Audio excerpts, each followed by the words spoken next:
Some describe it as the aftermath of a pandemic we're still in.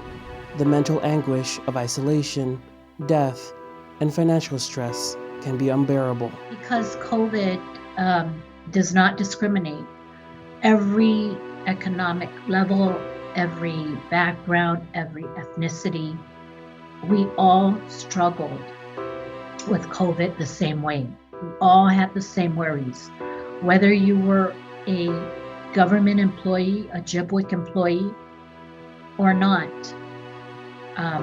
we all had the same worries. Worries about our children, our family getting sick, and the unknown of COVID at the time.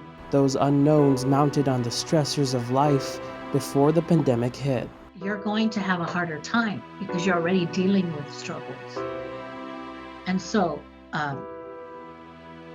close to 2 years later, I call this the aftermath. So I've always stated, Guam Behavioral Health is one of the three healthcare agencies. You have public health, who was at the forefront of the fight of the pandemic. And you had Guam Memorial Hospital, who, of course, was seeing and dealing with the sick and the deaths. And then you had Guam Behavioral Health, who was dealing with the anxiety and depression of the entire island. They've literally answered the calls for help. A record number of people called their crisis hotline, at one point over 800 a month. You're going to see a lot of people, continue to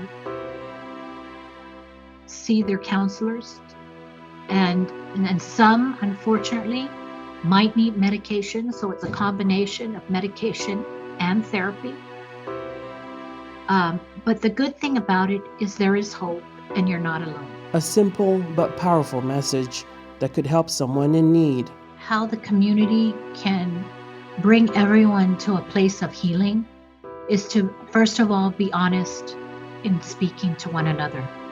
As we begin to gather for the holidays, as we begin to gather and talk more and more, whether it's face-to-face or on Zoom or on calls, just really being honest and truthful to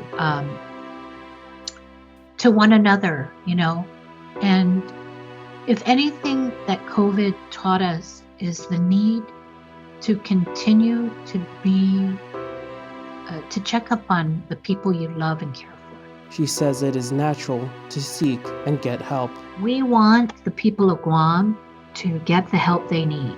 You do not need to struggle by yourself. That's why we exist, and that's why we're here to serve. Tomas Manglotnya for KUAM News.